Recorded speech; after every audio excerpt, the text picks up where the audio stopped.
Assalamualaikum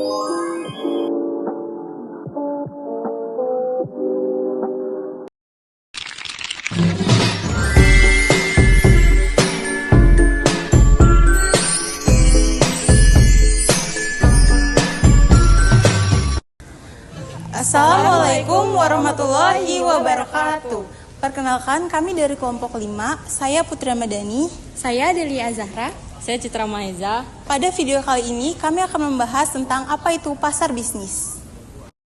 Pasar bisnis atau yang biasa dikenal dengan B2B atau business to business adalah segmen pasar yang berfokus pada transaksi atau interaksi antara perusahaan dan organisasi yang bertujuan untuk memenuhi kebutuhan operasional dan bisnis.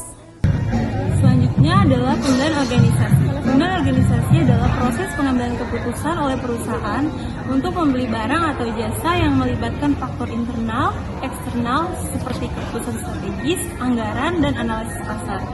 Di mana melalui proses ini organisasi formal akan menetapkan apakah mereka perlu membeli produk ini ataukah tidak, serta memilih antara merek dan pemasok yang ada. Selanjutnya saya akan membacakan peserta utama dalam proses pembelian bisnis. Yang pertama, pencetus, yaitu mereka yang meminta untuk membeli sesuatu. Yang kedua, pemakai, yaitu mereka yang memakai barang atau jasa tertentu. Yang ketiga, pemberi pengaruh, yaitu orang yang mempengaruhi keputusan pembelian. Yang keempat, pengambilan keputusan, yaitu orang yang memutuskan persyaratan produk dan pemasok. Yang kelima, pemberi persetujuan, yaitu orang yang menyetujui tindakan yang diusulkan oleh pengambil keputusan atau pembeli. Keenam, pembeli, orang yang melakukan transaksi. Yang ketujuh, penjaga gerbang, yaitu orang yang bertanggung jawab untuk menyaring permintaan melalui panggilan, telepon, email, dan lain-lain. Selanjutnya yaitu proses pembelian atau pengadaan. 1. Mengidentifikasi kebutuhan. 2. Perencanaan pengadaan. 3. Pencarian dan seleksi pemasok. 4. Pengajuan penawaran. Kelima, evaluasi penawaran. Keenam, negosiasi dan kontrak. Ketujuh, pelaksanaan dan pengiriman. Kedelapan, penerimaan dan evaluasi. Kesembilan, penutup dan pelaporan.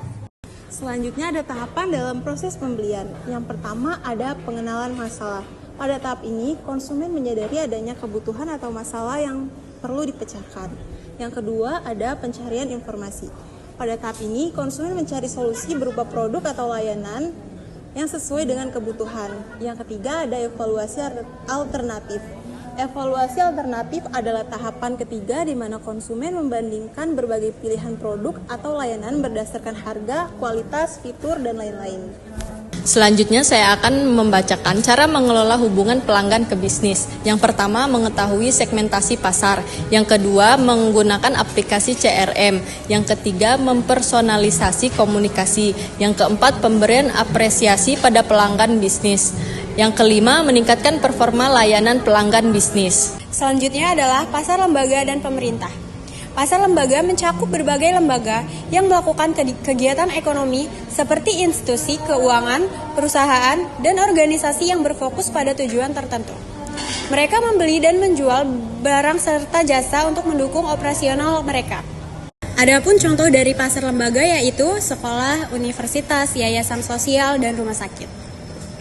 Pasar pemerintah melibatkan transaksi yang dilakukan oleh pemerintah untuk memenuhi kebutuhan publik seperti pengadaan barang dan jasa. Untuk infrastruktur, pendidikan, dan kesehatan, pemerintah juga dapat berperan sebagai regulator dalam pasar ini. Adapun contoh dari pasar pemerintah yaitu pasar kabupaten dan juga pasar kota. Sekian dari kelompok kami akhiri. Wassalamualaikum warahmatullahi wabarakatuh.